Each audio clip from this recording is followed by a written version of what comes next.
Anak-anak, apa kabar? Sudah siapkah kalian untuk belajar kali ini? Semoga kalian dalam keadaan sehat dan tetap semangat untuk belajar. Kali ini kita akan masuk ke pelajaran 3.1 untuk menjelaskan hubungan latar suatu cerpen, yaitu cerita pendek, dengan realitas sosial. Sudah siap? Anak-anak, tujuan pembelajaran kita kali ini agar kamu mampu mengidentifikasi tokoh dan latar, waktu dan tempat dari suatu kutipan cerpen. Dan kamu juga mampu memahami isi cerpen yang dibaca ya. Serta kamu mampu menjelaskan latar cerpen dan menghubungkannya dengan realitas sosial. Dan juga kamu mampu mengambil pesan moral cerpen yang dibaca. Serta menceritakan kembali cerpen yang dibaca. Anak-anak, kosakata yang akan kita pelajari kali ini adalah yang pertama, pesan moral. Artinya pesan atau nasihat yang dapat diambil dari sebuah cerita. Berikutnya, tersirat. Artinya tidak tertulis dengan jelas, pembaca harus mengira-ngiranya sendiri. Berikutnya, menyeringai. Artinya memberikan tatapan tidak menyenangkan. Dan juga realitas sosial, artinya keadaan sebenarnya yang terjadi di dalam masyarakat. Anak-anak menjelaskan hubungan latar suatu cerpen, yaitu cerita pendek, dengan realitas sosial yang akan kita pelajari kali ini. Cerita pendek atau lebih sering disingkat dengan cerpen memang sangat menarik untuk dibaca ya. Selain tidak memakan waktu lama untuk membacanya, terkadang kita juga bisa mendapatkan pesan moral yang sangat berguna di dalamnya. Anak-anak, dalam pelajaran kali ini, mari kita menghubungkan latar cerpen yang kita baca dengan realitas sosial di masyarakat di sekitar kita. Terlebih dahulu, kita perlu mengidentifikasi tokoh dan latar suatu cerpen. Latar dalam suatu cerpen dibedakan menjadi latar waktu dan latar tempat. Latar tempat dapat diidentifikasi dengan mudah melalui kalimat-kalimat di dalam cerita. Namun, latar waktu terkadang hanya dipaparkan secara tersirat. Anak-anak, bacalah cerita pendek berikut ini dengan seksama ya. Lembaran baru dalam hidup. Seorang pria setengah baya berbadan cukup kekar, kira-kira berusia 28 tahun, sedang menikmati perjalanan di dalam kereta api dengan ayahnya yang terlihat tua, dengan rambut putih dan kacamata baca yang tebal. Pria tersebut dengan antusias melihat keluar jendela seakan tidak terganggu dengan matahari yang menerobos ke dalam. Kemudian ia berseru kepada sang ayah, "Ayah, lihatlah pohon-pohon itu terlihat berjalan." Sang ayah yang terlihat bijaksana mengangguk sambil menepuk-nepuk punggung sang anak. Seruan tadi rupanya didengar oleh seorang ibu yang duduk di dekat pria dan ayahnya tersebut. Ibu tersebut dengan wajah menyeringai memperhatikan tingkah laku pria tersebut yang dianggapnya kekanak-kanakan dan tidak wajar untuk seusianya.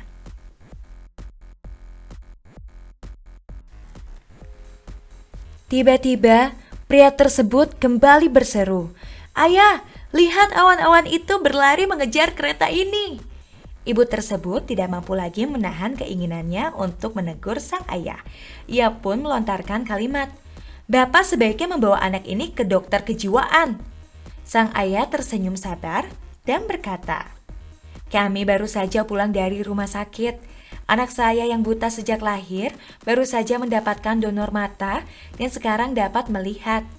Ibu tersebut langsung meminta maaf kepada sang ayah dan tidak mampu menutupi rasa terharu serta berusaha menahan air mata yang ada di pelupuk matanya. Kereta akhirnya berhenti di stasiun yang sangat kecil di kota Adipati, kota kelahiran sang pria tersebut. Sang ayah ingin anaknya dapat melihat keindahan kota penuh kenangan dengan sang ibu yang telah meninggal dunia ketika pria itu masih kecil. Setelah mereka keluar dari stasiun tersebut, sang ayah memanggil beca dan mereka berkeliling kota Adipati. Di jalan-jalan terlihat banyak nenek-nenek tua memanggul jajanan dalam nampan di atas kepala mereka. Kota tersebut dipenuhi dengan beca dan sepeda. Sedangkan mobil dan sepeda motor jarang terlihat. Pria muda yang baru dapat melihat tersebut tidak habis-habisnya tersenyum melihat sekeliling sambil menikmati angin sepoi-sepoi dari atas beca. Anak-anak, kini mari kita gali lebih dalam lagi latar dan isi cerpen yang baru kita baca. Yang pertama, tokoh, ciri-ciri, dan wataknya. Di dalam cerpen tersebut, kita menemukan 3 tokoh sebagai berikut, yaitu pria muda, sang ayah, dan juga ibu yang duduk berdekatan. Ciri dan watak masing-masing tokoh tersebut dapat kita ambil dari kalimat-kalimat di dalam cerpen seperti pria muda, berbadan cukup kekar, berusia sekitar 28 tahun. Bisa lihat dari kutipan berikut, seorang pria setengah baya berbadan cukup kekar, kira-kira berusia 28 tahun. Dan berikutnya, ciri dan watak masing-masing tokoh tersebut dapat kita ambil dari kalimat-kalimat di dalam cerpen berikut ini. Pria muda, antusias karena baru dapat melihat, seperti pria tersebut dengan antusias melihat keluar jendela. Dan juga terlihat kekanakan untuk usianya. Dari kalimat memperlihatkan tingkah laku pria tersebut yang dianggapnya kekanak-kanakan dan tidak wajar untuk seusianya. Berikutnya sang ayah. Tua, berambut putih dan memakai kacamata baca tebal. Dilihat dari kalimat, dengan ayahnya yang terlihat tua, dengan rambut putih dan kacamata yang tebal. Dan juga terlihat bijaksana, perhatian, dan menyayangi anaknya. Terlihat dari kalimat sang ayah yang terlihat bijaksana, mengangguk sambil menepuk-nepuk punggung sang anak. Berikutnya, sabar, tidak mudah tersinggung. Dilihat dari kalimat sang ayah tersenyum sabar dan berkata, kami baru saja pulang dari rumah sakit.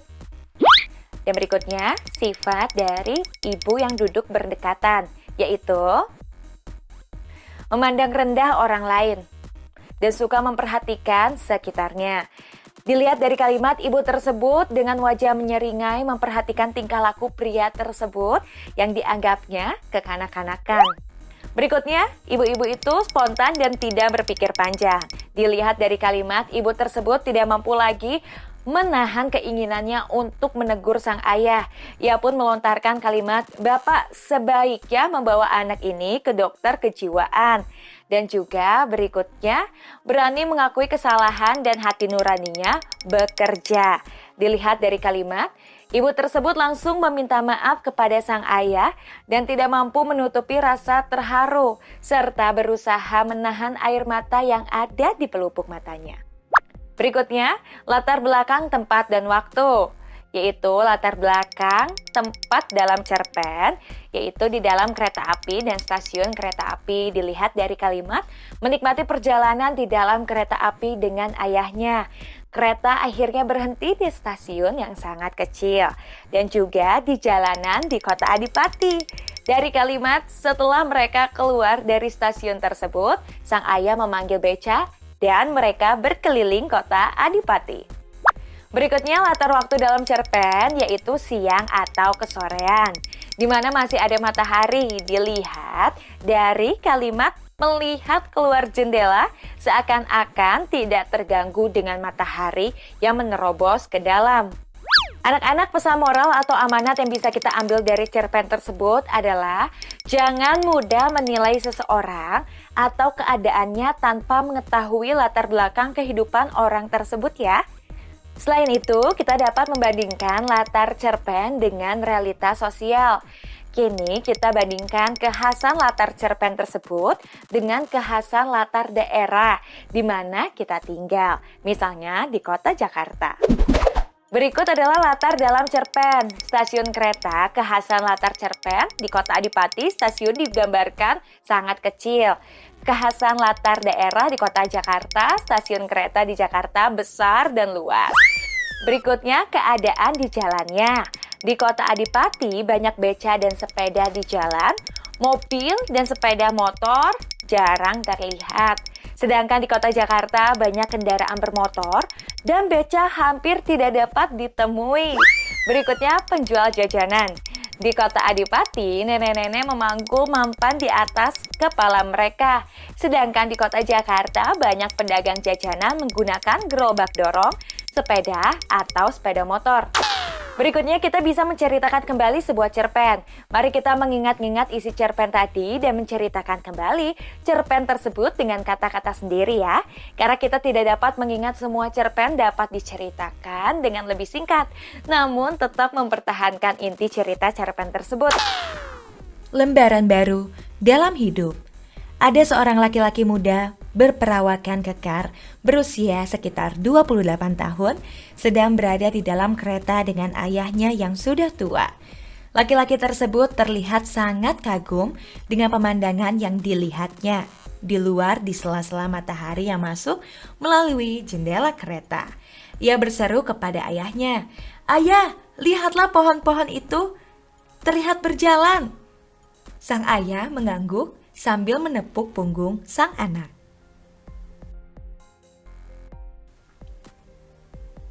Seruan tadi terdengar oleh seorang ibu yang duduk di dekat mereka.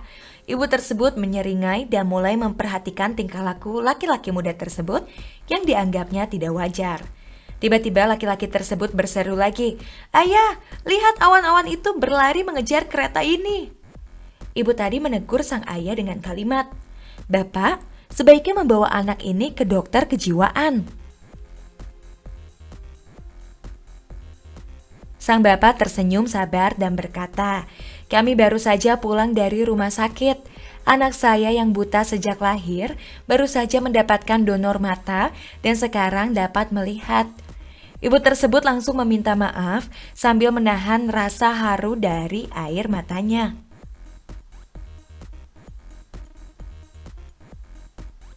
Kereta akhirnya berhenti di sebuah stasiun kecil di kota Adipati, kota kelahiran laki-laki muda tersebut. Bapak tua tersebut ingin menunjukkan kota kelahiran sang anak yang juga penuh dengan kenangan semasa ibunya masih hidup. Setelah mereka keluar dari stasiun tersebut, sang ayah memanggil beca dan mereka berkeliling di kota Adipati. Di jalan-jalan terlihat nenek-nenek tua memanggul jajanan dalam nampan di atas kepala. Kota tersebut penuh dengan beca dan sepeda, sedangkan mobil dan sepeda motor hamper tidak ada. Laki-laki muda yang baru mendapat penglihatannya tersebut tidak berhenti tersenyum sambil menikmati angin sepoi-sepoi dari atas beca. Anak-anak, pelajaran 3.1 sudah selesai. Sekarang kerjakanlah latihan yang terdapat dalam buku kegiatanmu. Ayo semangat untuk belajar.